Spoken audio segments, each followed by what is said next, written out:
I wanted to give you guys some prompts that you can ask yourself when you are really struggling. I always start with the bottom up, so I'm going to start with the root chakra, but I do want to supplement this by saying you're not only supposed to do shadow work. You should pair this with some kind of healing, whether that be with a practitioner or with a therapist or something along those lines. Plenty of people are in their self-healing journey, which is amazing, but I do just want to be clear that you are supposed to also implement some positivity here, because you don't want to only focus on these factors, but I just wanted to share some tips of what's helpful for me. Now, issues with the root chakra generally tend to be attributed to abuse, neglect, some kind of trauma, whether that be inherited trauma or trauma you have experienced, even things like injuries, surgeries, damage to your physical body, or just a lack of boundaries. So like having really poor boundaries, these can all kind of contribute to why you might be experiencing some issues with your root chakra.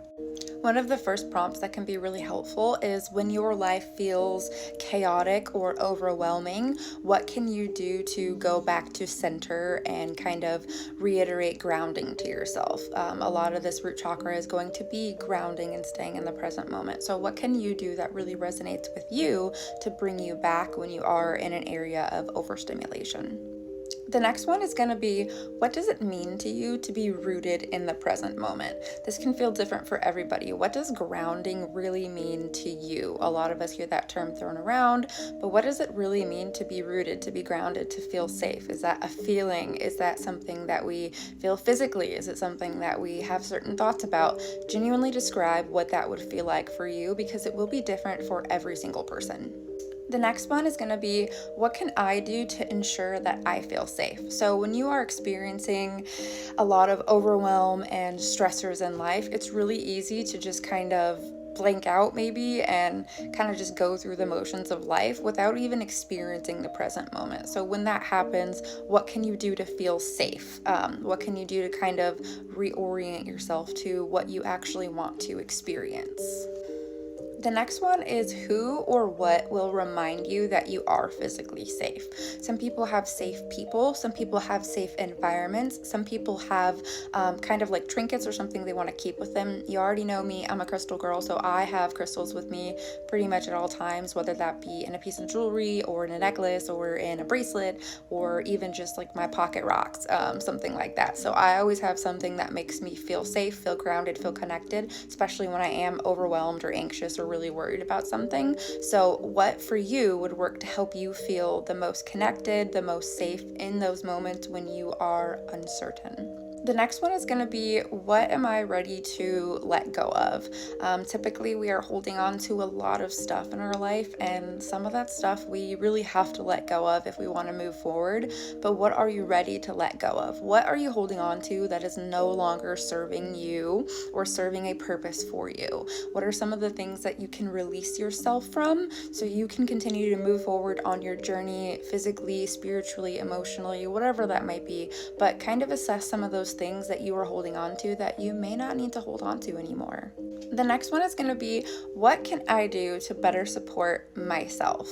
A lot of us, when we look for support, it will be external, which is totally okay, but most of us need to figure out how to regulate ourselves by ourselves, because just to be honest, not everyone's always going to be dependable. Not everyone's always going to be there. So we have to figure out what really works for us when we are in a moment where we are truly alone. The very last one I'm going to leave you guys with is kind of a hard one, but it's when I think of my basic needs, what do I feel about them? That's going to be food, money, shelter, those kinds of things that are very basic necessities for most of us human beings.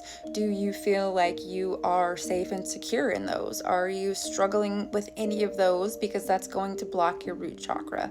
You want to be safe, and you want to be safe in all ways, shapes, and forms. That means no physical abuse. That means no struggling to just meet ends meet, and it's going to be really difficult if you are going through those circumstances, and it's going to be hard to kind of talk about, write about. So I encourage you to be careful with this one. Try not to bring up too many raw emotions if you don't have an outlet to kind of absorb them.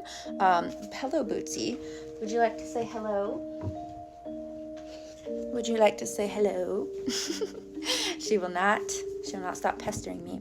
But that one's going to be a little bit tough. So just ensure that you really do have some kind of outlet when you're working on shadow work. That's why I suggested you kind of pair it with something like healing, therapy, witchcraft really works well for me, crystals, things like that. Just find what works for you so that when you dig up these really raw things, you have an outlet and you can give yourself a safe space to process things, but also to kind of recuperate after you've processed them. Because sometimes for people who are very emotional like me, I can hold on to those emotions for a very long time. So I need to find ways to kind of release it back.